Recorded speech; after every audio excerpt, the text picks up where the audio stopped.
So Sheila, please lead the prayer. Okay, amen. So good morning everyone. Very good. So today is a great day. So before we will take a seat, please pick up a piece of paper under your chairs. I have our rules here. Okay, as you can see, I have 4 rules that should be followed. Kailangan nyo sundin mga bata. Okay, naintindihan ba? Grade 1 and grade 2? Okay, naintindihan. First, meron tayong lips closed. Kung may nagsasalita sa gitna, sa harap, ay tumahimik kayo sa inyong kinauupuan. Naintindihan? Pangalawa, eyes on me. Eyes on me. Sa akin lang dapat kayo nakatingin. Huwag dyan sa katabi nyo kasi ako yung nagdi-discuss sa inyo. Naintindihan? Okay, ang ating aralin nung nakaraan ay tungkol sa tempo. Okay, tempo. Tama. Ano ba ang tempo? Okay, magaling. Ang tempo ay ang bilis o speed of music. Ito ay gaano kabilis ang isang musika. Okay, naintindihan? Tungo naman tayo sa grade 2. Grade 1, pagmasdan ng ating mga grade 2 learners at pagmasdan nyo ang kanilang activity. Ang titulo ng kanilang activity ay Follow My Hands. Anong gagawin ng grade 2 learners? Susundan nila si teacher. Meron akong ipatutugtog na musika para sa ating grade 2 learners at susundin si teacher. Pag ginawa ni teacher na ganito yung hand sign ni teacher, sasabayan niyo si teacher. Ganito yung hand sign ni teacher. Ang gagawin nyo ay maglalakad kayo ng mabagal. Pag ganito yung hand sign ni teacher, magmamarcha kayo ng mabilis.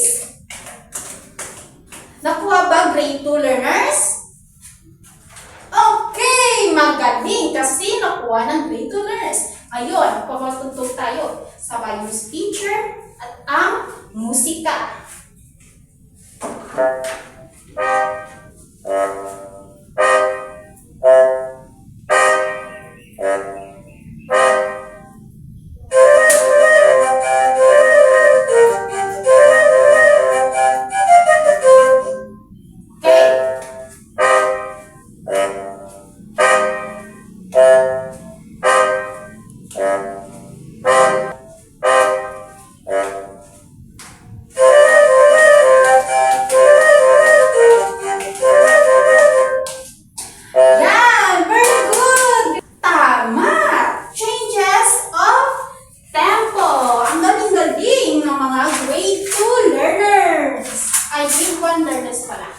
Ang galing ng grade 1 ngayon po ang ating mga objectives o layunin.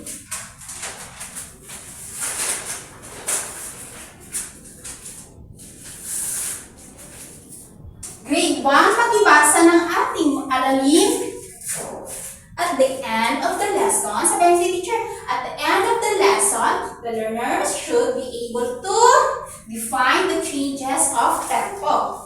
Appreciate when music changes from slow to fast and fast to slow. Lastly, meron tayo, demonstrate movements that match the changes of tempo. Pag sinabi natin changes of tempo, ano ba ang nasa isip ng mga bata? Changes of tempo means ito ay pagbabago-bago ng bilis ng isang musika. Ito ba ay mabilis? O ito ay mabagal? Tama mga bata. Basahin. Grade 1. Basahin grade 1. Tempo is the speed of music. Changes of tempo means the music does not stay at the same speed. So, ngayon grade 2, magsitayuan kayo dahil ang ating aktibidad ngayon ay tinatawag na Guess the Tempo. Okay, gagamitin ko ulit yung aking kamay para inyong mahulaan kung mabagal ba o mabilis. Okay? Sabayan si teacher. Kung mabagal, anong gagawin? Maglakad. Pag ganito yung aking kamay. Maglakad. Kung mabilis naman ay gets ba? Kuha ba mga bata? Ngayon mga bata, tapos na tayo sa ating aktibidad. Ngayon, sa palagay ko, handa na kayo para sa ating maikling pagsusulit. Okay? Nakuha mga bata? Bibigyan ko kayo ng 5 minuto para magsagot sa ating maikling pagsusulit. Okay, tapos na ba ang lahat?